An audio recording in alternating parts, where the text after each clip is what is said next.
अब वही सहेलियां कहने लगी, ओ बिन्ते अबू ज़ुहैर जरा रुक जा, आए अबू ज़ुहैर की बेटी जरा रुक जा, मुझे भी तो अपने पास आ जाने दे। आए अबू ज़ुहैर की बेटी, ये क्या वही ऊँटनी है जिस ऊँटनी को लेकर तू आई थी? ये तो चलने से मजबूर थी और अब तो रुकने का नाम ही नहीं लेती। हलीमा पीछे मुड़ के कहती है, वल्लाह आए मेरी सहेलियों बखुदा ये वही ऊँटनी है, लेकिन समझ में नहीं आ रहा इसमें इतनी शक्ति, इतना पावर, इतनी ताकत कहां से आ गई है। ये वही ऊँटनी है, लेकिन मुझे पता नहीं कि अब रुकने का नाम क्यों नहीं लेती। ये है मेरे पीर जो आगे चल के रसूल बनते हैं, आगे चलकर पैगंबर बनते हैं, पैदा होते ही जिनके बरकतों के दरवाजे खुल जाते हैं। इनकी तरफ मैं बुलाता हूं आपको। और आए हिंदुस्तान के कठमुल्लाओ, तुम हमें किनकी तरफ बुला रहे हो? इनको मान लो, उनको मान लो, सुबह चेहरा जिनका देख लो तो शाम तक रोटी खाने को दिल न करे, कहते हो इनको मान लो, इनको पीर मान ले, मुंह में तंबाकू भरे और कर रहे हैं, हरा कपड़ा लेके बाबा के नाम पे चंदा मांग रहे हैं, अजमेर के मेरे ख्वाजा ख्वाजा, ट्रेनों में भीख मांगे, एक टाइम की नमाज न पढ़े और तुम मुझसे कहते हो कि हमारे पीर है। ऐसे बेहुदा पीर तुम्हें मुबारक हो। हम अहले हदीसों की झोली में ऐसे पीर मत डालो, ऐसे पीर तुम्हें मुबारक हो। सुना है इस गांव में बड़ा परेशान किया जाता है, सुना है कि हम अहले हदीसों के खिलाफ बहुत बोला जाता है, सुना है कठमुल्ला लोग बड़े उल्टी सीधी बातें करते हैं। मैंने कहा घबराओ नहीं, 100 सुनहार की एक लोहार की। मेरे भाइयों गौर तो करो कि तुम हमें किसको कहते हो मनवाने के लिए। हमारा नबी, हमारा पीर कौन है? चलिए, हलीमा उनको लेकर पहुंच गई अपने कबीले में, अपने गांव में।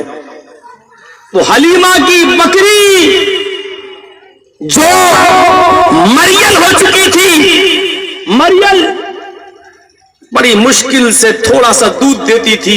हलीमा अपनी बेटी को दूध नहीं पिला पाती थी, उसकी बेटी को दूध नहीं होता था पूरा बकरी का। हलीमा कहने लगी अपने शौहर से, मेरे शौहर अब क्या होगा? मैं आमिना के बेटे को भी ले आई हूं, अब्दुल मुत्तलिब के पोते को भी लाई हूं, अबू तालिब के भतीजे को भी लाई हूं। एक ही बकरी है मेरे पास, मेरी अपनी बकरी का दूध मेरी बेटी शैमा को नहीं होता है। अब ये मोहम्मद भी आ गए, अब क्या होगा? अब दोनों बच्चे कैसे दूध पिएंगे? हलीमा के शौहर ने कहा, बीवी हलीमा अब तो दोनों का बराबर बराबर हक है, मैं मोहम्मद को भूखा तो नहीं रख सकता हूं। अब तुम लाई हो तो इंशाअल्लाह अल्लाह ने चाहा उसमें कोई बरकत भी होगी। चलो दूध दो, थोड़ा इस बच्ची को पिलाओ, थोड़ा इस बच्चे को पिलाओ। हलीमा कहती है मैंने मोहम्मद इब्ने अब्दुल्ला को जमीन पर एक चादर बिछाई और मैंने उस चादर के ऊपर मोहम्मद इब्ने अब्दुल्ला को लिटा दिया। छोटे से बच्चे, दूध पीते बच्चे, लेकिन मोहम्मद इब्ने अब्दुल्ला को जब मैंने लिटा दिया, आए खानकाहों के रहने वालों, हरी पगड़ियों को भाग कर इस्लाम समझने वालों और हम अहले हदीसों को कहने वालों की मोहम्मद रसूलुल्लाह को नहीं मानते, आओ इस वहाबी से भी मोहम्मद की सीरत सुन लो, इस वहाबी से भी सुन लो कि मोहम्मद रसूलुल्लाह को तुम ज्यादा मानते हो या हम ज्यादा मानते हैं। आओ तुम्हें कसम है मेरे दिल से फैसला करना, तुमने सीरत पर ऐसी तकरीर नहीं सुनी होगी। आओ देखो मोहम्मद रसूलुल्लाह को जानने वाले और पहचानने वाले तुम ज्यादा हो या हम। उसने मोहम्मद इब्ने अब्दुल्लाह को, तुमने तो नाम बेचा नबी का, तुमने तो मोहम्मद के नाम पर डाके डाले, तुमने तो उनकी इज्जत और असमत को नियाज करके अपने पेट की भरे पेट के जहन्नम को भरा है। हमने कभी मोहम्मद रसूलुल्लाह की इज्जत और असमत को तार तार नहीं किया, कभी हमने उनकी कमली को बदनाम नहीं किया, कभी हमने उनके शादी के तरीके को बदनाम नहीं किया। ये तुम हो जो औरतों को रोज तलाक देते हो, फिर अपनी बीवी बनाने के लिए पराए मर्द के पास हलाले के नाम पर भेजते हो। गलती तुम्हारी है, हलाला दूसरे से कराओ, एक रात के लिए अपनी बीवी को दूसरे के बिस्तर पे भेजो और फिर दूसरे दिन उससे तलाक मांगो। ये सब बनाकर हराम का ये करवाकर किराए के साथ पाल पाल कर तुमने मोहम्मद की इज्जत को बदनाम किया है, तुमने रसूलुल्लाह की इज्जत को तार तार किया है। हम लोगों के मुंह न लगो, हम लोग बाल की खाल निकालने वाले लोग हैं। हम लोग तो है 100 मरतबा सुनते हैं और एक बार जवाब देते हैं, यानी 100 सुधार की एक लोहार की। मेरे भाइयों, तुम्हारा एक मौलवी लैपटॉप लेके आज तक मेरे पीछे पड़ा हुआ है, हर जगह जा जा के लैपटॉप दिखा रहा है। कल तक जो कहता था कि मौलवी जर्जीस की जिसने तकरीर सुनी उसका निकाह टूट गया, आज वो खुद अपने लैपटॉप पर मौलवी जर्जीस की तकरीर सुन्नियों को सुना रहा है लो, और रोजाना सुन्नियों के निकाह तोड़वा रहा है। आज हमें ये कामयाबी मिली है, सबसे बड़ी कामयाबी मिली है कि तुम्हारा मौलवी जो कल तक कहता था कि मौलवी जर्जीस की जिसने तकरीर सुनी उसका निकाह टूट गया, आज वही मौलवी लैपटॉप लेकर मेरी तकरीर लोगों को सुना रहा है। वो खुद सुना रहा है कि देखो ये मौलवी जर्जीस, देखो ये क्या बोल रहा है। कल तक जो फतवा देता था कि जिसने मौलवी जर्जीस की तकरीर सुनी उसके निकाह टूट गए, आज वो खुद सुन्नियों के निकाह तोड़ रहा है। लो सुनो मौलवी जर्जीस की और जाओ अपनी औरतों का हलाला कराओ दूसरे मर्दों के पास। यह सूरत हाल हो गई है, यह सूरत हाल। इधर आ सितमगर हो न राजमाए, तू तीर आजमा हम जिगर आजमाए। आओ तो आओ हमारे पास, आओगे तुम एक बार नहीं 100 बार, तुम्हें आना पड़ेगा हमारे पास, क्योंकि बगैर अहले हदीसों को गाली दिए हुए तुम्हारे पेट नहीं भरेंगे।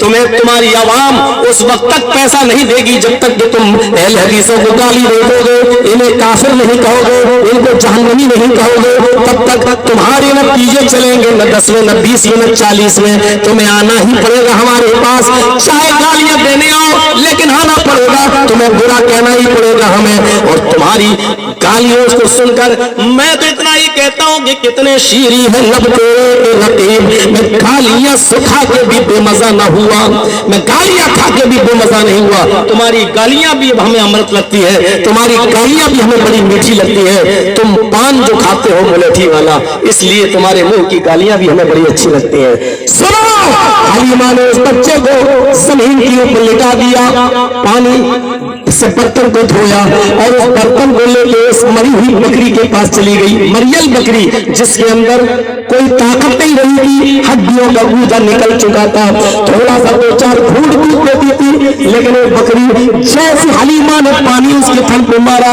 और बकरी के थन को हाथ लगाया, उस बकरी ने ऐसे दूध देना शुरू कर दिया, ऐसे दूध देना शुरू कर दिया जैसे सावन भादों की बारिश हो रही हो।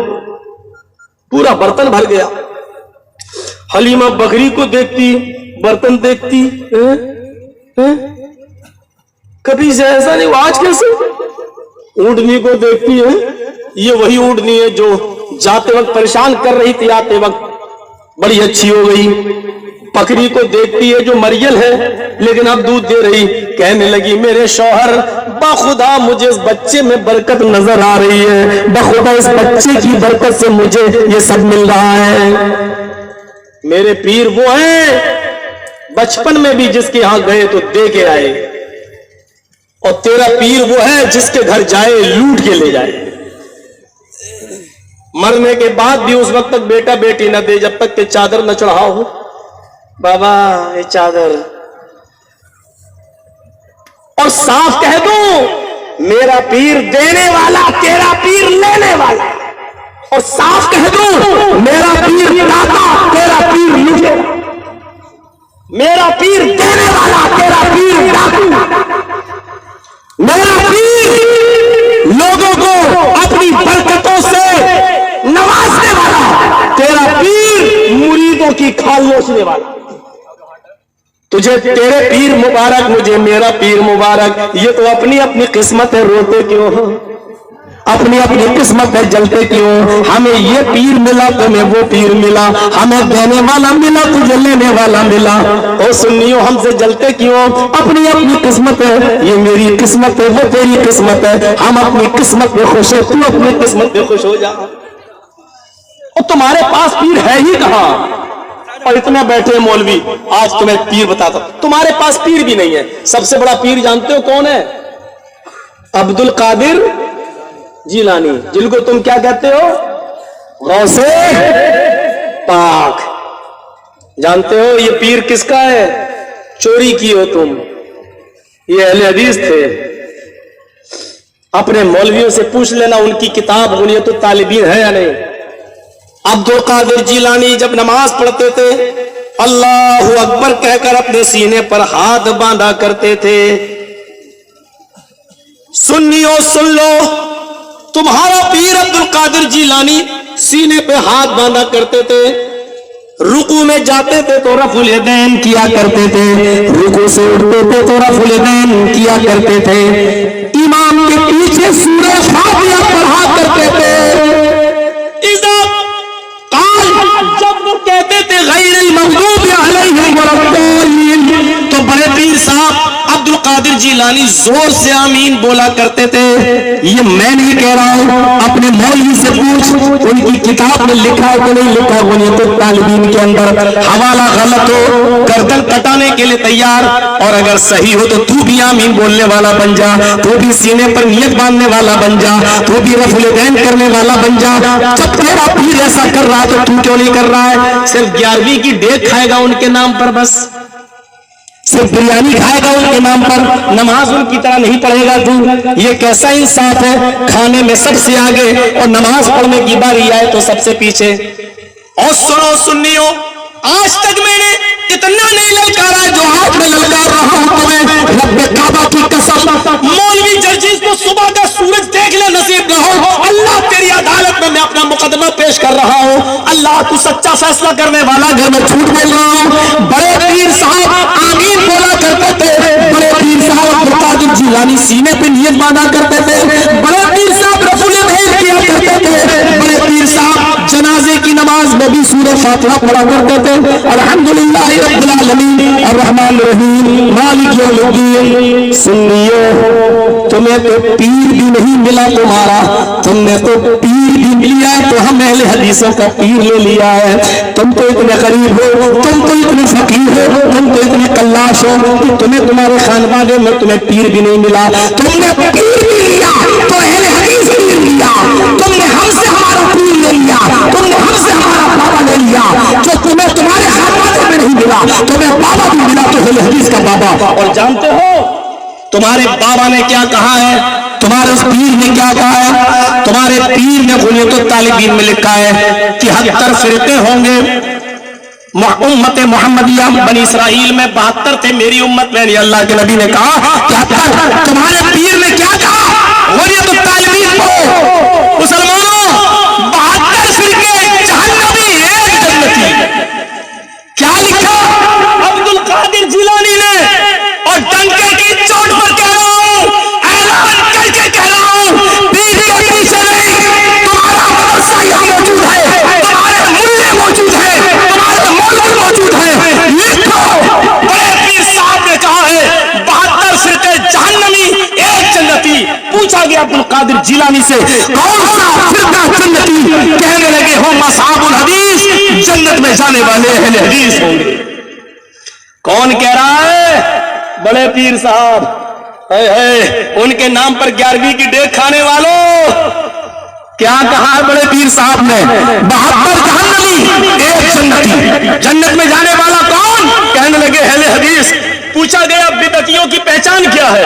और सुन लो, शब बरात के हलवे खाने वालों सुन लो, मुहर्रम के खिचड़े खाने वालों सुन लो, मरे हुए लोगों के 40 में खाने वालों सुन लो, 10 और 20 भी न छोड़ने वालों सुन लो, मुर्दों के नाम के कपड़े लूटने वालों सुन लो, मरे हुए लोगों के भी चीजें खा जाने वालों सुन लो।